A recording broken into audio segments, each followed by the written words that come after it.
Jon Corbin, hello. Hello to you, Mr. Durksen. Oh, hey, it's Jon. It's really good to have you here today. I've been trying to set this up for a little bit. I keep canceling on you. I've been looking forward to having this Zoom conversation. Sorry about that, man. Oh, it's fine. It's that summer life, Things just move a little slower. We got to be more flexible. It's all good. Just gotta ride the wave, the summer wave in the wave pool. Yeah. But I'm glad that you're here today because I want to talk with you about some exciting stuff that we've been collaborating on. Mm-hmm. So I'll set the stage. Back in 2017, I released an album called "Even This Could Be Home" with production from all kinds of cool people on it and some dope features, and it was like raps and all kinds of stuff.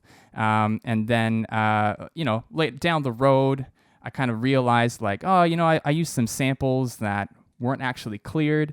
And I know that different people have different opinions about this, but I decided that, for myself, it didn't sit right with me.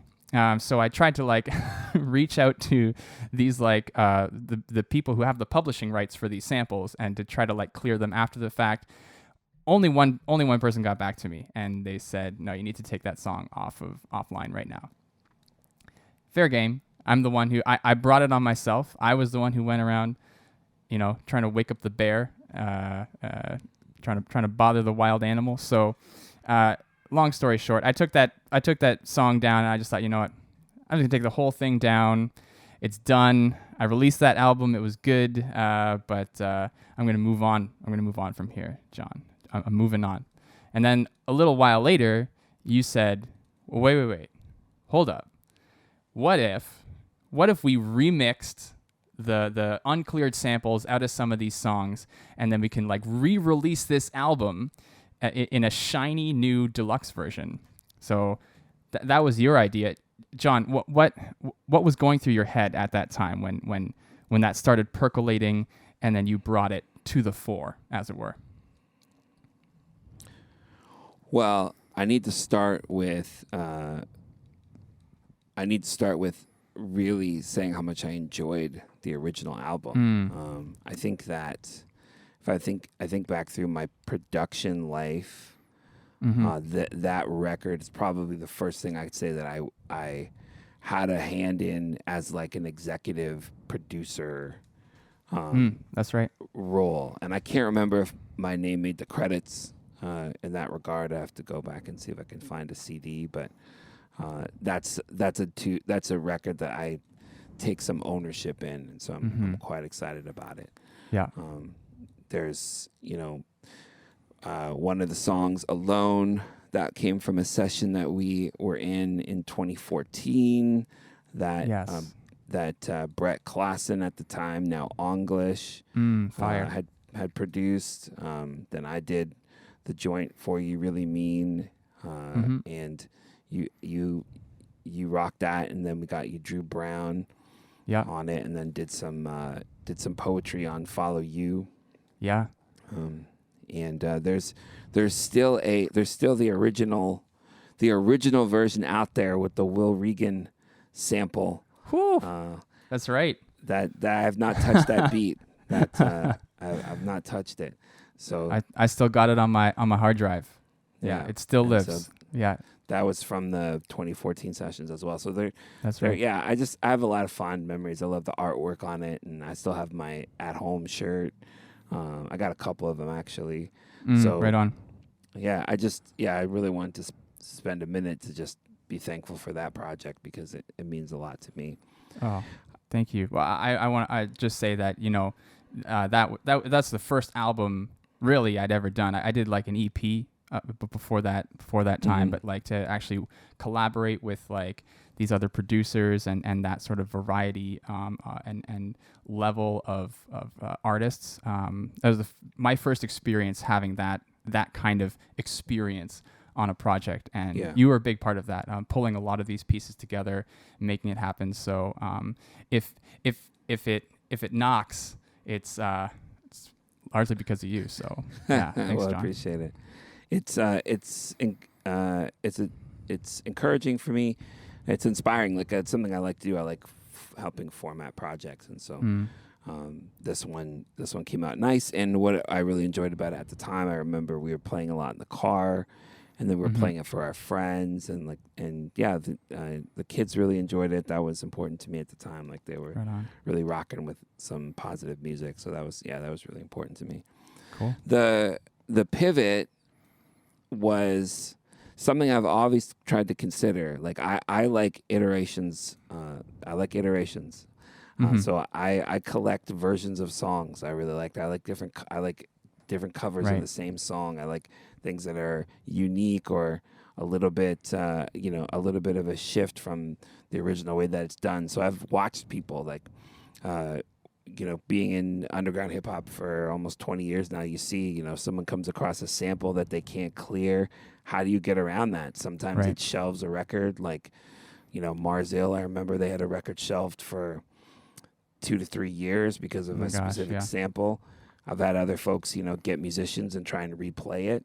That goes all the way back to Rapper's Delight, and the band that Sugar Hill Records got to replay Chic's Good Times. Oh, that was school me because originally, like, they couldn't use the sample that was used on the original song, or I don't know if there was legal issues at that point, or if it was a creative choice. I know that some of it might actually be the technology. Like, how do you, when there's no such thing as a sampler, how do you, MCs were just using the DJ to loop the beat so that they could rap over it, right? Right. When you want to take that into the studio and there are, no studio recordings, an easy way to do it would be to get a band to replay it. Sure. And so, follow Questlove for more anecdotes like that. There you go. But that stood out to me as I've sort of done my learning. So I'm always thinking, so how do you make different iterations of the same? And so I'm trying to think of if I've had an experience in remixing. I really enjoy it. Yeah. And I find that's actually my skill set. If you said, hey, John, I'd like to work on a project. Can you make me a batch of beats that sound like blank? And I would say I would have tried and failed. Yeah, sure. For other artists, certainly. But if I have your acapella, if I have your words, I can make a lot of good around it. Right on. It just seems to be where I am. Yeah, well, and I would say that is it fair to say that you're in the middle of a bit of a production hot streak right now? Is it? Am I using the right? Do I have the right idea? Is the way that I'm seeing it the way you're seeing it? Am I on a roll? Well, the pandemic certainly altered things for a lot of people. During the pandemic lockdowns, I should say, in 2020, I was already on the verge of burnout before the lockdown started. Right. And I was still trying to find ways to be creative. It was the avenues that I had previously done in writing raps. I was really struggling to write. And so I was looking for new creative outlets. And I've made beat tapes for a long time. They've just been mine. I have not really shared them with anybody. Right, just like a personal project. Yeah, and some of it's not believing in your work, and so I started making beats, and with the purpose of releasing them as beat tapes. And then once I actually in January 2020, I'd already released one. Right. I'd been working on it. And so I had released one in late January 2020, and then started working on more in response to the pandemic and just trying to find ways to be creative. And then in the summer, I started to remix one of my albums. Yes, and I remember that, yeah. If you follow me, then you'll know what album it is, but I'm not going to say what it is yet until it's time to be released. But if you know, you know. If you don't, you will. Yeah. It's one of the rare times that if you know, you know works for me, because I rarely know. But yes, right, yeah. I've been waiting for the right time to put out this record. So then that got me the taste for remixing. In 2020, I put out 2 more beat tapes. No, yeah, 2, 1, 1. And then in 2021, I put out 2 more. And I also remixed for Toronto legend Danio. There you go. Yeah. He did the same thing. He had an album during lockdown he wanted to revitalize, and so he put out a call for beatsmiths, and I got placement on there, and that was a real blessing. And then I started looking at the Elect roster because I know a bunch of those guys over there, and I know Plastic, who runs the label, and they're really great at servicing DJs, and a lot of their singles have the acapellas with them. So I started grabbing them and giving them a shot, and I did one for Sivion, and he flipped on it. He loved it so much, and he's like, this has to get released. And so... and that's got to be a good feeling, too, for you as an artist, like, someone that you appreciate, respect, you're a fan of, when they give you that nod and say, like, hey, even when they give you that nod and say, I like what you did, that's a good feeling for me. When I've never had this, I have a little bit, but when they say, I like what you did with my stuff, that's got to be really cool. Yeah. It was really cool. It reminds me that Sivion and I have been collaborating for my whole public career. Like, he was on my first record, A Brief Word, in 2007. And he's been on a bunch. Yeah, he was on, and then on the Round 2 EP in 2010. So we've known each other for a long time. And so, to get that nod on that level where he says, like, this has to be released, and he sort of pushed the label to consider releasing it. And that was a nice vault, and that tune has made it to Chuck D's radio station, a radio show, and made the top 10 list for August of this year. And it's been a lot of fun. Equally exciting is that the week after the Sivion remix released, the Alone, Mark Durksen Alone remix was also released. Yeah. And so I've been putting together a little playlist of the beats that I've made, or the tracks that I've produced, just to commemorate those things, because it's again working through trying to believe in yourself and believe in your work. It's been cool to get some nods lately. Yeah. For sure. Yeah. Well, and the playlist is called aptly produced by Jon Corbin. I'll include a link below in the YouTube description for that. I'm a follower of the playlist myself. Yeah. So as I listen through, as I've been listening through this playlist and through your beat tapes and stuff like that, there's like there's a lot of, I would say, there's a warmth to your production. There's a bit of a nod to analog as well. There's kind of a bit of a 90s sort of like old school hip hop flavor to it, and which I think is super dope. And I kind of see you having your own sort of sound when it comes to production. Would you say that you have a sound? Like Pharrell has a sound, Timbaland has a sound. I'm talking about producers that like maybe I know or grew up listening to. But would you say that you're sort of, you can feel yourself honing in on a sound? That's a good question. I have an approach. Okay. And so a strategy, yeah, I definitely have an approach, and so I appreciate the use the words like warm or analog. I remember when I was first starting out in rapping, I was performing with the live band as much as I could. The Roots were a heavy influence for me, and the idea of musicianship, because before I was a rapper, I was playing in bands, right, as a drummer and as a bassist. Yeah. So, one of the things I remember having this gig in Kitchener-Waterloo and with a band, and then a local poet came up to me. He's like, "This was such a great show. I'm so inspired. I want to go home and break out my Tribe Called Quest records." Oh. I'm like, "Oh, interesting."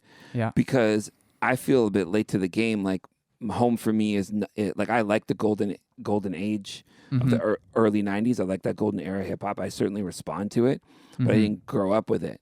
Right.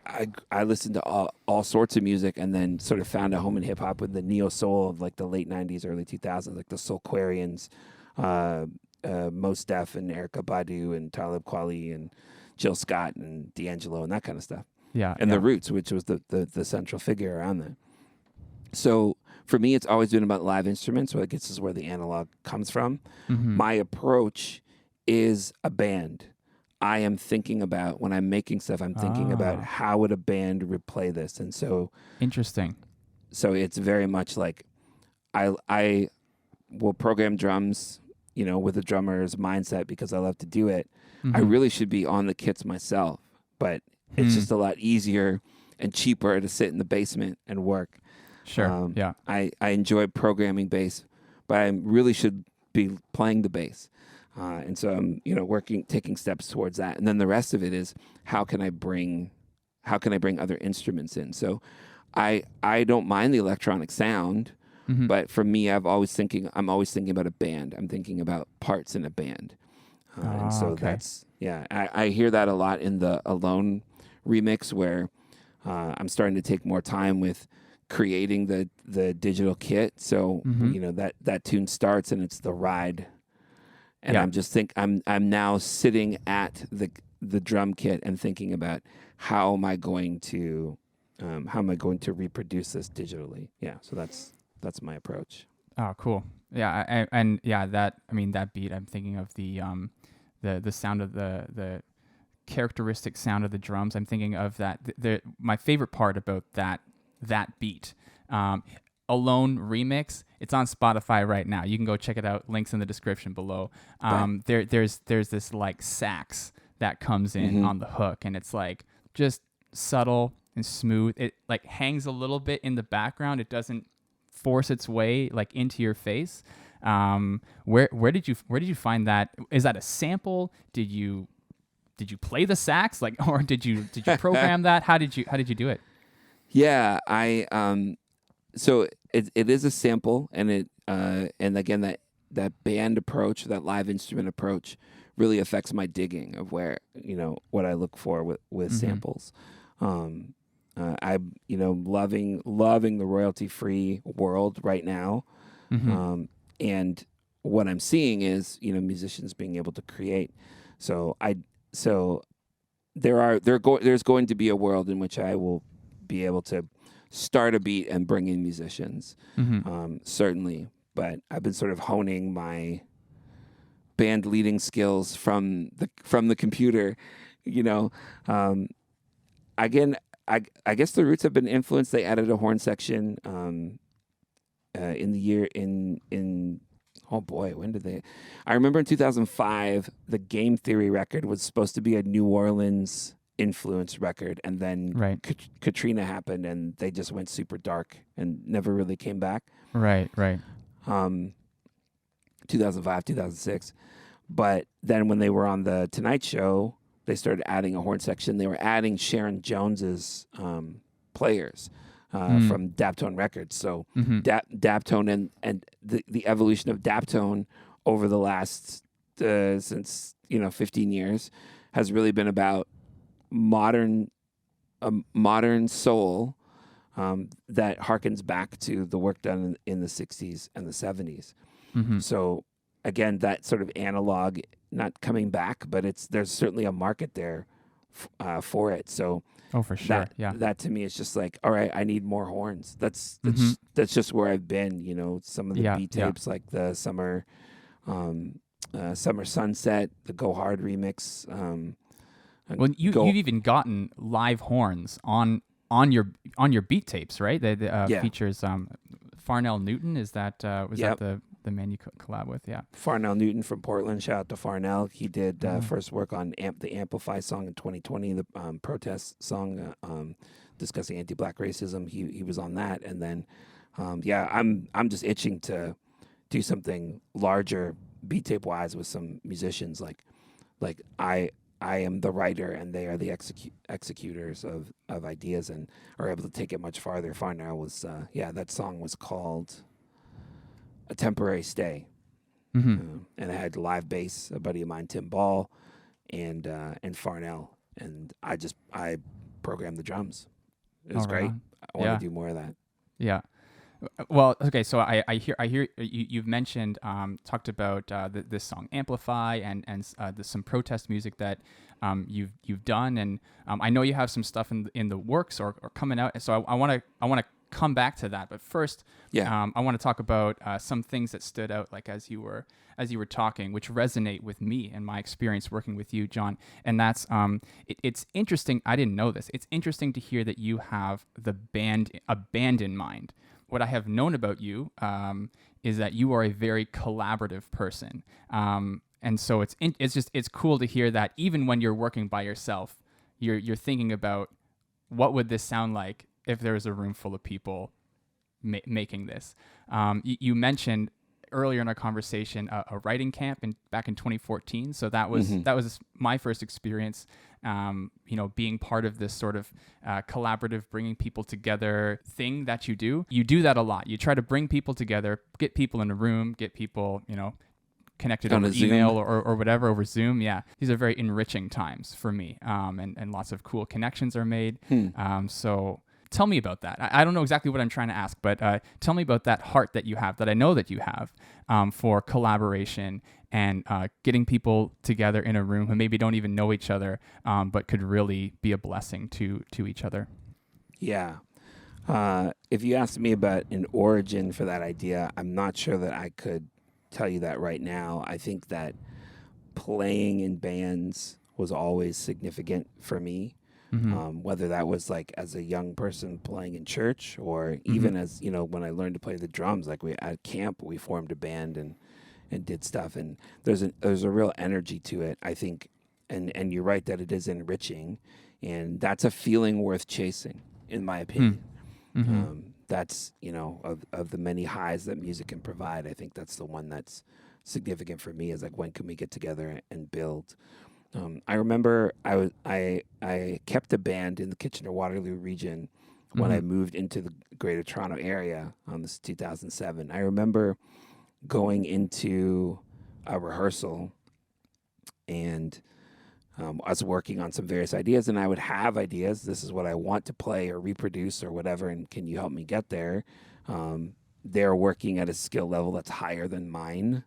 So that's a great, humbling thing. Like, can you take and elevate what I have? And it's better than starting from zero, which is something I really don't like doing. I remember leaving for whatever reason, break, bathroom, something. When I come back, and the band's like, here, we have rearranged this song of yours, and this is how we're going to do it. And I'm like, shoot, all right, let's go. So it's always been better. It's always been better together. And when one of the reasons I started the podcast, I have my own podcast, the Jon Corbin podcast, where we tell these kinds of stories, is because it's so enriching, right? And that's the thing that people remember when you get together with musicians and you just start shooting the breeze. It is all storytelling and times together. Hey, remember when we did this thing and when you were in university, Jon, and you had a bunch of people over to your house, and then we went to the radio station and had like a freestyle session. And yeah, I do remember that. That was in 2004. You still remember that? Yeah. 18 years later. No, for sure. Yep.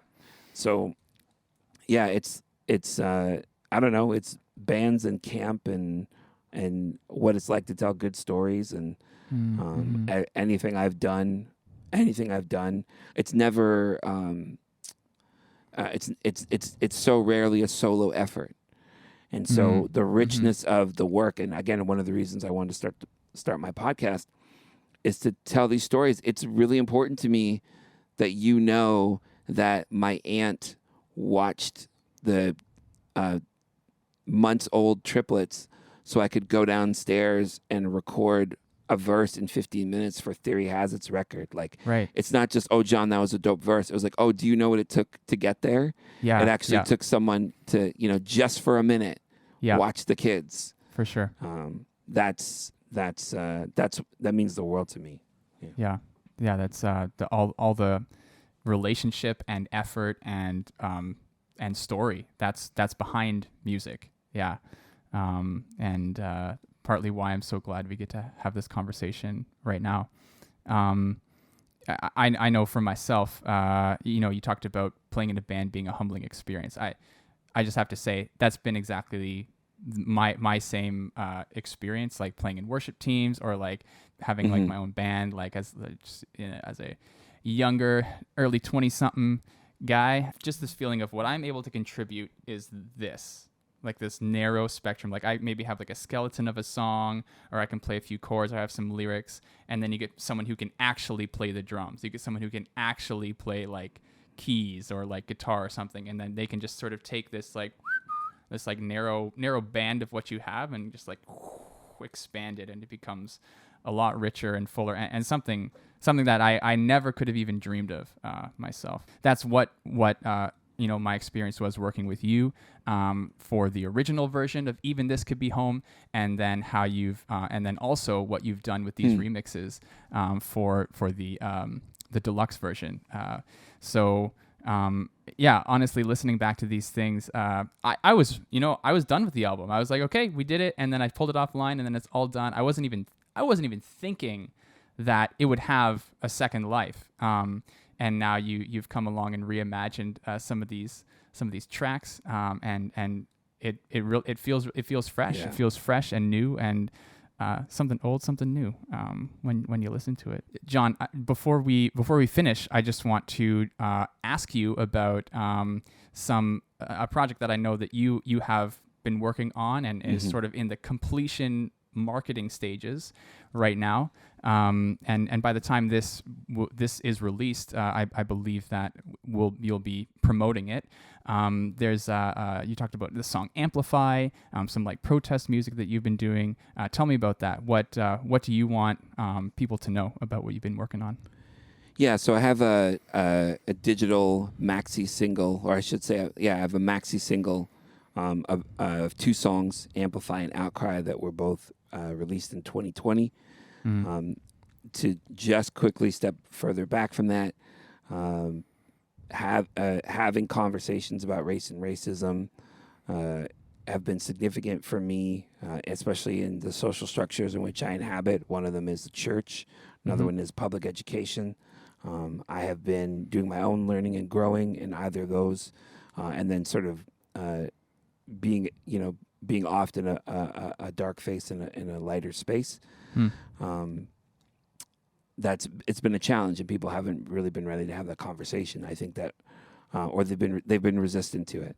I think one of the things that's always been important to me is listening to the experiences of others. And I remember, in a very Canadian reference, the Idle No More protests of the early 2010s, which were Indigenous protests based around very similar poor treatment that Black Lives Matter voices would raise in 2012 with Trayvon Martin's killing, and 2014 with